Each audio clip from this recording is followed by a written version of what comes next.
rumornya mungkin sudah masuk gugatan caranya di pengadilan negeri Jakarta Selatan, apakah benar Pak? Begini ya, sebelum saya menjawab, saya jelaskan dulu supaya saudara-saudara paham bahwa tentang informasi ya, informasi di pengadilan itu ada aturannya. Jadi pertanyaan mana yang mesti kami jawab dan pertanyaan mana yang tidak harus kami jawab.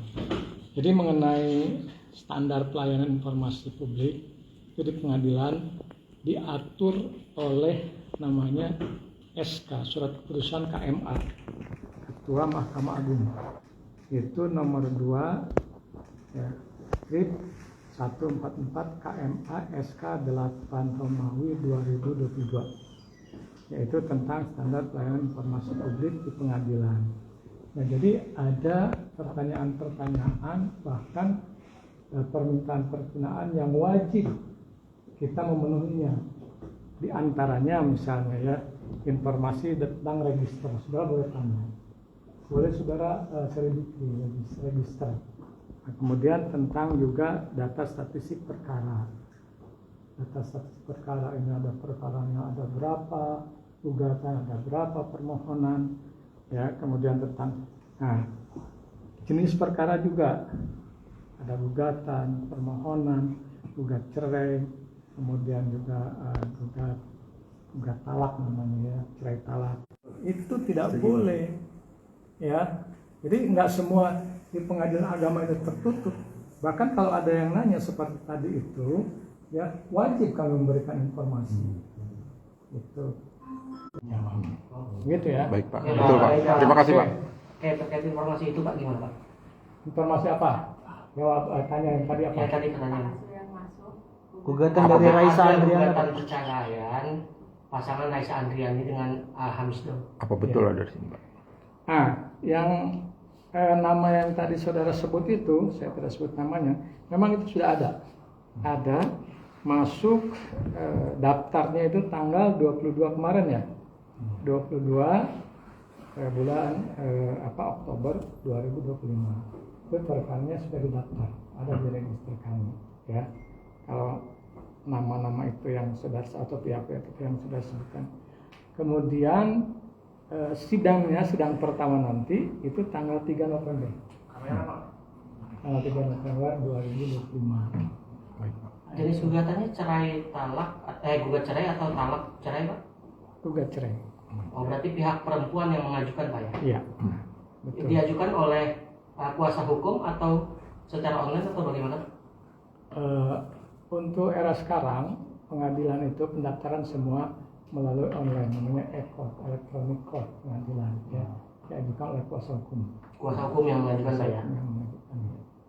Baik Pak, boleh dijelaskan secara prosedur setelah pendaftaran itu akan seperti apa diproses di pengadilan agama Pak?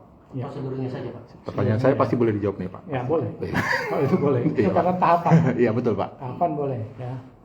Nah jadi ketika setelah mendaftar, para pihaknya akan dipanggil.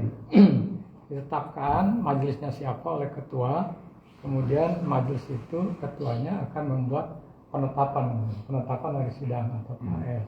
Nah kemudian keduanya akan dipanggil. Jika kedua pihak hadir, tahapan pertama adalah perdamaian atau mediasi. Betul. Nah, itu diatur oleh Perma nomor 1 tahun 2016, mediasi dulu. Kalau seandainya hanya salah satu pihak yang datang, maka untuk kedua kalinya pihak yang tidak datang akan dipanggil. Gitu. Penggugat hanya menggugat cerai, ada gugatan lain? Itu nggak tahu. Yang jelas gugatan itu gugatan cerai, gugat cerai, bukan cerai talak.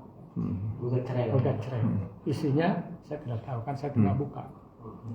Pak, setiap gugatan itu kan ada berbagai kemungkinan, termasuk salah satunya juga diputuskan secara verstek. Secara verstek itu bisa terjadi kalau apa Pak? Boleh dijelaskan Pak? Oh iya, jadi verstek itu ya apabila si tergugat tidak datang biasanya 2 kali.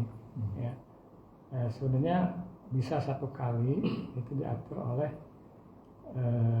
hukum acara namanya HIR pasal 125 1 kali. Tapi pasal 126-nya dapat dipanggil sekali lagi. Hmm. Jadi kalau 2 kali tergugat tidak datang, biasanya itu langsung pembuktian. Baik. Pembuktian. Penggugat dan tergugat sendiri masih berada dalam alamat yang sama. Nah, itu yang jelas begini. Jadi gugatan perceraian, baik itu gugat cerai maupun cerai talak, itu diajukan di tempat istri tinggal, domisili. Jadi pengadilan agama yang mewilayahi tempat domisili istri. Nah gitu.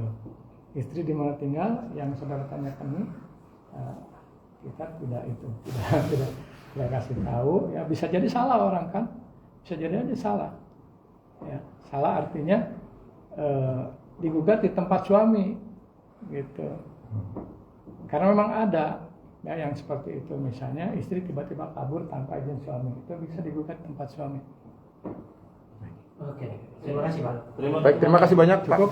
Baik, terima kasih Pak. Berarti bisa disebutkan bahwa perceraian